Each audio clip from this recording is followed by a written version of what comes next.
जय हिंद साथियों, मैं इसके दुबे आपके अपने यूट्यूब चैनल जय काव्य अकेडमी पर आपका हार्दिक स्वागत अभिनंदन करता हूं। जैसा कि साथियों आपका इस सेशन में हिंदी के सेशन में आपका चल रहा है विकारी शब्द, शब्दों के वर्गीकरण में विकारी शब्द से संबंधित 4 चीज़ें मैंने आपको बताई हैं। संज्ञा, सर्वनाम और विशेषण और क्रिया, ये चारों चीज़ें आपको बता दी गई हैं और चारों चीज़ों का वीडियो अपलोड है चैनल पे। आप उसको देख सकते हैं, पढ़ सकते हैं और समझ सकते हैं। और कहीं भी किसी प्रकार की कोई दिक्कत परेशानी अगर आपको समझने में या एग्जाम्पल में कहीं भी दिक्कत आ रही है तो आप उसको कमेंट बॉक्स में कर सकते हैं। आइए हम आज बताएंगे आपको अविकारी शब्द।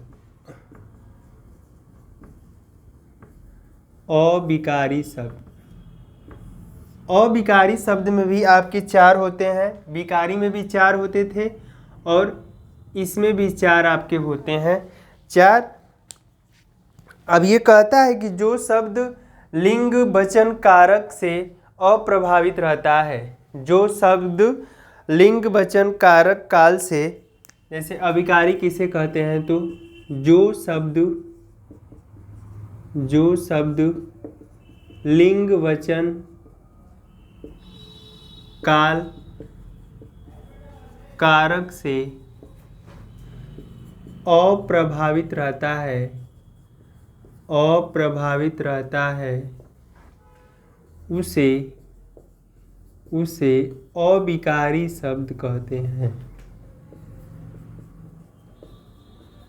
उसे अविकारी शब्द कहते हैं। कह रहा है कि जो शब्द लिंग वचन काल कारक से अप्रभावित रहता है उसे अविकारी शब्द कहते हैं और इसे अव्यय के नाम से भी जाना जाता है और इसे अव्यय के नाम से भी जाना जाता है। अविकारी को ही अव्यय शब्द कहते हैं और इसमें आपका कह रहा है कि अप्रभावित रहने का मतलब कि उसके ऊपर कोई प्रभाव नहीं पड़ता है। उस शब्द पे आपका लिंग वचन काल कारक का कोई प्रभाव नहीं पड़ता है। इसके 4 भेद होते हैं।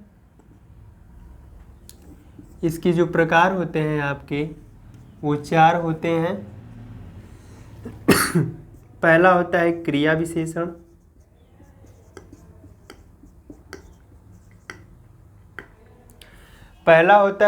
विशेषण।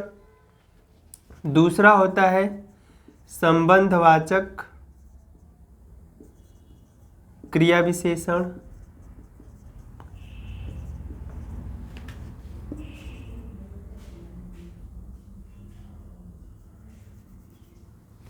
दूसरा आपका होता है संबंधवाचक क्रिया, संबंधवाचक अव्यय कह सकते हैं, अव्यय शब्द। इसके 4 भेद हम आपको बताएंगे। संबंध का इसका होता है आपका समुच्चय बोधक अव्यय और अंतिम होता है विस्मयादि बोधक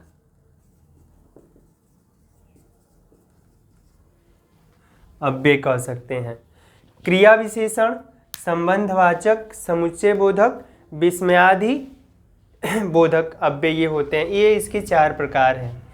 क्रिया विशेषण क्या होता है कि क्रिया कहती है कि जो क्रिया की विशेषता बताता है उसे हम क्रिया विशेषण कहते हैं। जैसे मैंने आपको विकारी में बताया होगा कि विशेषण किसे कहते हैं, तो विशेषण क्या करता है कि जो संज्ञा और सर्वनाम की विशेषता बताता है उसे विशेषण कहा जाता है और जो क्रिया की विशेषता बताता है उसे हम क्या कहते हैं, क्रिया विशेषण कहते हैं। संबंधवाचक क्या कहते हैं कि जिसमें शब्दों के साथ संबंध हो, स्थापित हो, उस संबंधवाचक। समुच्चय बोधक क्या कहता है कि जो समय को दिखाए या समय का बोध कराए या जो शब्द वाक्यों और वाक्यांशों को अलग करने का कार्य करते हैं। जैसे हम कह दें कि मैं गाजीपुर जा ही रहा था चूँकि मेरे पिताजी घर आ गए, तो चूँकि जो आपका होगा वो आपका समुच्चय बोधक हो जाएगा। अब विस्मयादि बोधक क्या कहता है कि ये किसी भी चीज़ को, जिसमें दुख, हर्ष, उल्लास ये सब चीज़ें आती हैं जहाँ पे बोध हो, आपका वो विस्मयादि बोधक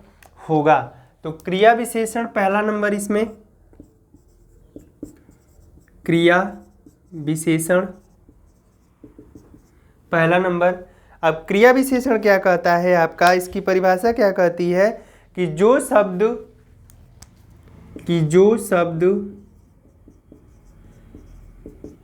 क्रिया की विशेषता बताता है, क्रिया की विशेषता बताता है उसे क्रिया विशेषण कहते हैं। जो शब्द क्रिया की विशेषता बताता है उसे क्रिया विशेषण कहते हैं। जैसे मैंने आपको यही बताया था कि विशेषण क्या कार्य करता है कि आपकी संज्ञा और सर्वनाम से संबंधित जो चीज़ संज्ञा और सर्वनाम की विशेषता को बताता है, और क्रिया विशेषण क्या करता है कि ये क्रिया की विशेषता को बतलाता है। ये जो क्रिया होगी इस सेंटेंस में उसकी, जैसे मैं कह दूं कि मैं प्रतिदिन मंदिर जाता हूं,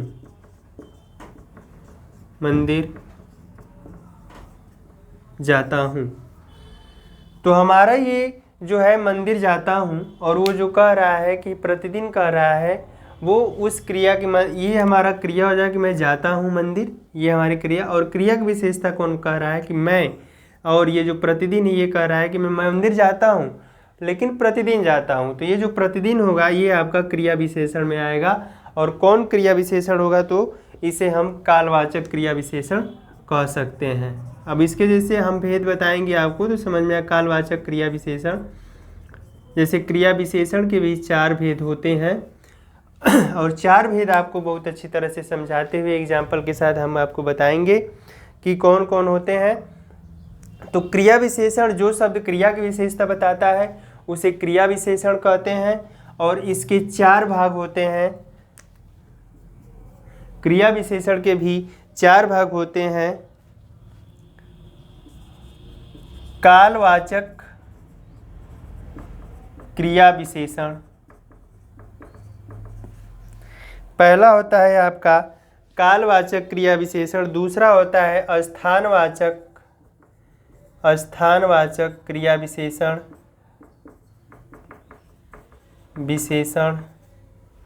तीसरा आपका होता है रीतिवाचक क्रिया विशेषण, और 4 नंबर आपका होता है परिमाणवाचक क्रिया विशेषण। 4 भाग होते हैं इसके। पहला कालवाचक क्रिया विशेषण, दूसरा स्थानवाचक क्रिया विशेषण, तीसरा रीतिवाचक क्रिया विशेषण, और चौथा होता है परिमाणवाचक क्रिया विशेषण होते हैं। अब इसमें आपको चारों के परिभाषा सहित हम एग्जाम्पल आपको बताएंगे कि कौन कौन कैसे कहाँ कैसे प्रयोग किया जाता है और कौन किस में आएगा। तो आइए आगे चलते हैं। और बहुत ही अच्छा चैप्टर है और बहुत ही अभिकारी में 4 चीज़ें हम आपको बताने वाले हैं, और इसको भी पढ़ लीजिएगा। और ये विकारी इतना समय इसमें नहीं लगेगा क्योंकि इसमें आपको बहुत डीपली चीज़ें सब कुछ बताना था, और इसमें बस प्रयोग के तौर पे ही और एग्जाम्पल देख लेंगे आप तो सभी चीज़ें आपको समझ में आ जाएंगी। अब क्रिया विशेषण, पहले में क्रिया विशेषण के भागों में पहला नंबर आपका है कालवाचक क्रिया विशेषण। कालवाचक क्रिया विशेषण। अब इसकी परिभाषा होती है कि जो क्रिया विशेषण शब्द क्रिया के समय को बताती है, जो क्रिया विशेषण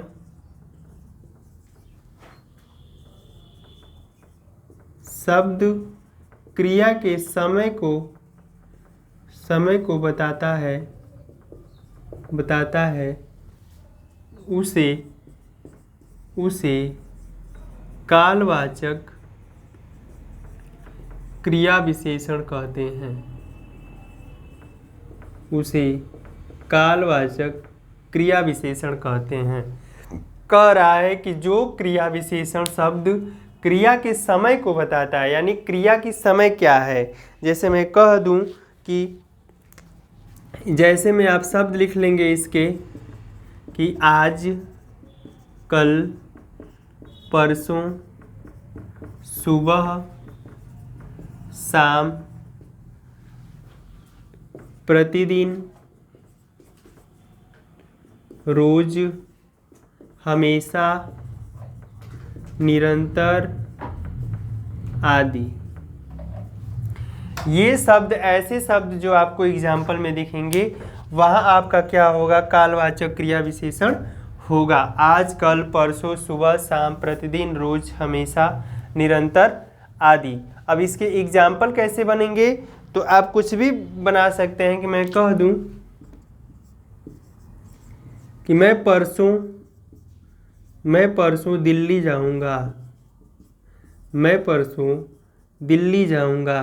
तो अभी आपसे यहाँ पे पूछ दे कि इस वाक्य में कौन सा विशेषण है, तो आप कहेंगे कि कालवाचक क्रिया विशेषण। यानी ये जो परसों है, ये जो क्रिया विशेषण शब्द है, ये समय को, क्रिया के समय को बता रहा है। यानी मैं दिल्ली जाने वाला हूँ, लेकिन कब जाने वाला हूँ, तो परसों जाने वाला हूँ।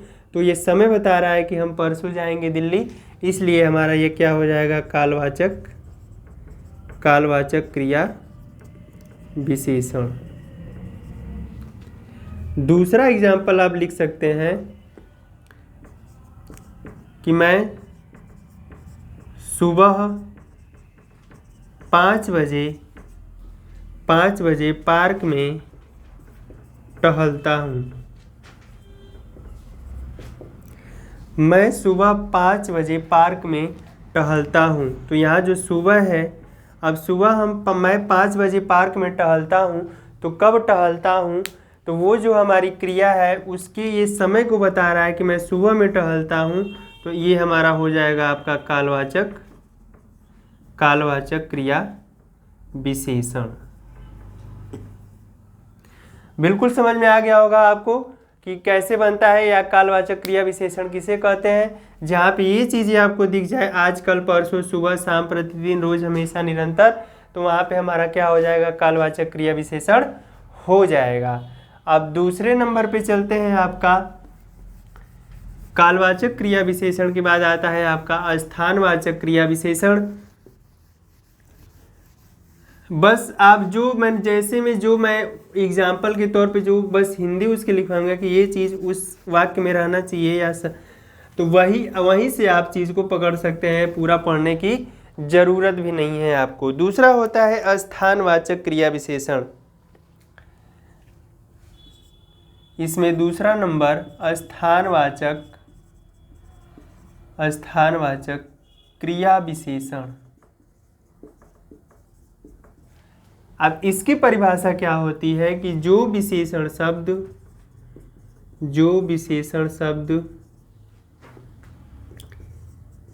क्रिया के स्थान को बताता है उसे स्थानवाचक क्रिया विशेषण कहते हैं।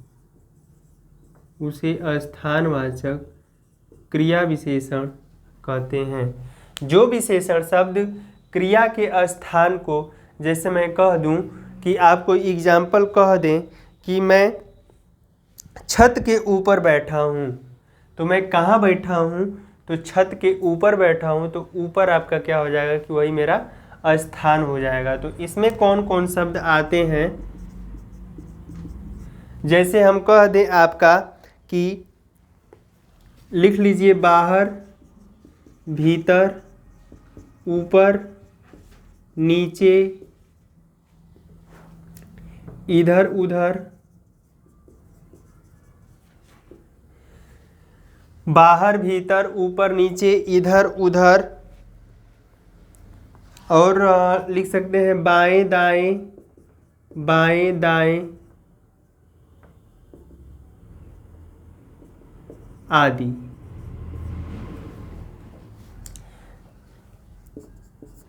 अब इसका आप कैसे बनाएंगे एग्जाम्पल, जैसे के तौर में कह दूं कि जैसे मैं एग्जाम्पल एक बहुत अच्छा सा है कि बच्चे मैदान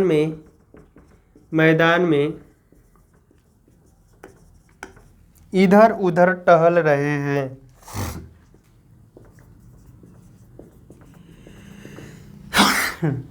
बच्चे मैदान में इधर उधर टहल रहे हैं। अब पूछ दे आपसे कि ये इधर उधर कौन सा विशेषण है, तो आप कहेंगे कि स्थानवाचक क्रिया विशेषण है। कौन सा क्रिया विशेषण है, तो स्थानवाचक क्रिया विशेषण है कि जो बच्चे मैदान में हैं, जो खेल कूद रहे हैं, वो इधर उधर खेल कूद रहे हैं। कोई इधर भाग रहा है, कोई उधर भाग रहा है। तो ये हमारा हो जाएगा आपका स्थानवाचक क्रिया विशेषण। स्थानवाचक क्रिया विशेषण। दूसरा एग्जाम्पल आप कह सकते हैं कि मैं घर के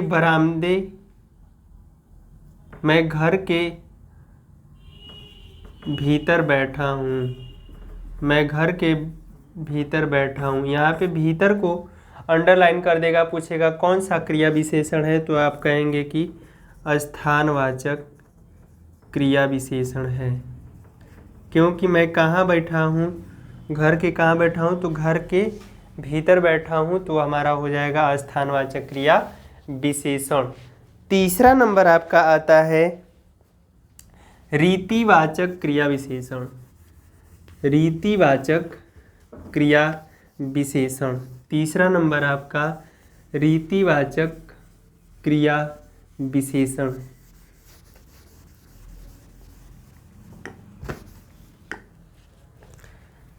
तीसरा नंबर आपका है रीतिवाचक क्रिया विशेषण। रीतिवाचक क्रिया विशेषण। अब रीतिवाचक क्रिया विशेषण का कहता है कि जो क्रिया विशेषण शब्द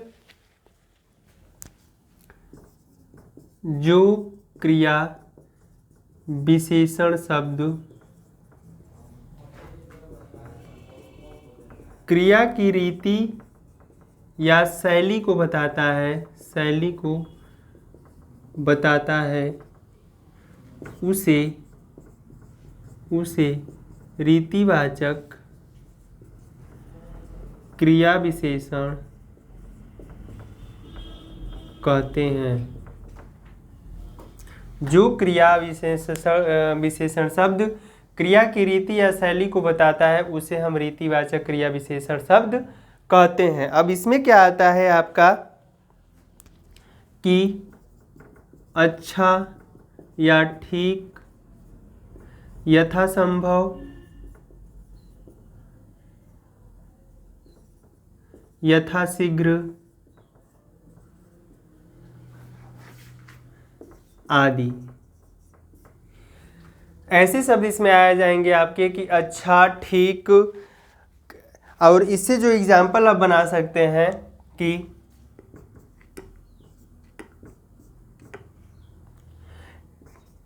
आप चलिए मैं यथाशीघ्र वहां पहुंचता हूं। आप चलिए मैं यथाशीघ्र वहां पे पहुंचता हूं। तो कह रहा है कि जो क्रिया विशेषण शब्द क्रिया की रीति या शैली को बताता है, तो आप चलिए मैं यथाशीघ्र वहां पहुंचता हूं, तो पूछ देगा कि यथाशीघ्र आपका कौन सा विशेषण है, तो आप क्या कहेंगे कि रीतिवाचक क्रिया विशेषण शब्द है। रीतिवाचक क्रिया विशेषण शब्द है। वो शैली को या उनकी गुणता को भी कह सकते हैं कि आपको बताया, जैसे जो आपको चलिए कह रहा है, यानी वो व्यक्ति कोई अपने आप में खास है या कुछ उसकी गुणता है, इसलिए हम उसको सम्मान दे रहे हैं, इसलिए कह रहे हैं कि आप चलिए मैं यथाशीघ्र वहाँ पे पहुँचता हूँ। और इसी में आपके अवश्य और जरूर ये भी शब्द आ जाते हैं। अवश्य बोल दें, जरूर बोल दें। जैसे एग्जाम्पल बन जाएगा कि मैं आज आपके घर अवश्य आऊँगा। पूछ देगा कि अवश्य कौन सा क्रिया विशेषण है, तो आप कहेंगे कि रीतिवाचक क्रिया विशेषण शब्द है। 4 नंबर आपका है अंतिम कौन सा है इसका, तो परिमाणवाचक क्रिया विशेषण। परिमाणवाचक क्रिया विशेषण। परिमाण का मतलब होता है माप तौल से, किसी भी चीज के कि जो क्रिया विशेषण शब्द, जो क्रिया विशेषण शब्द क्रिया की मात्रा को बताता है उसे परिमाणवाचक क्रिया विशेषण शब्द कहते हैं। क्रिया की मात्रा को बताएगा, जैसे मैं कह दूं आपका कि जैसे हम कह दें कि गाजीपुर में भारी बारिश हो रही है, यहाँ पे जैसे आप लिख सकते हैं कि उसके जैसे में कौन कौन शब्द आएंगे आपका, तो बहुत, कामा कम, कामा भारी, कामी इतना सा, कामा जरा सा आदि। जैसे हम कह दें कि गाजीपुर में भारी वर्षा हो रही है और आपसे पूछ दे कि भारी शब्द जो है इसमें कौन सा क्रिया विशेषण है, तो आप कहेंगे कि परिमाणवाचक क्रिया विशेषण शब्द है। तो वर्षा जो हो रही है, कैसी वर्षा हो रही है, ये हमारा क्रिया हो जाएगा। और कैसी हो रही है, कम हो रही है कि ज़्यादा हो रही है कि भारी हो रही है, तो हम भारी जो हो रहा है वो क्रिया की मात्रा को बता रहा है, तो वहाँ पे हमारा हो जाएगा परिमाणवाचक क्रिया विशेषण। तो क्रिया विशेषण में आपका चारों चीज़ मैंने आपको बता दी। अब अभिकारी में आपको 4 चीज़ों जो हैं, तो संबंधवाचक, समुच्चय बोधक और विस्मयादि बोधक हम आपके अगले वीडियो में बताएंगे। तो आज के लिए इतना ही। पढ़ते रहिए मन लगा करके, और चैनल को ज़्यादा से ज़्यादा सब्सक्राइब करते रहिए, शेयर करते रहिए, लाइक करते रहिए। और आपके लिए बहुत ही मोस्ट इम्पोर्टेंट चीज़ें बताई जा रही हैं और अच्छा सा कंटेंट आप लोगों के सामने पेश किया जाता है। और हमारे चैनल को ज़्यादा से ज़्यादा सब्सक्राइब करिए, आपको डेली करंट अफेयर भी मिलता है सुबह में। तो इसी के साथ जय हिंद साथियों, जय जय काव्य अकेडमी।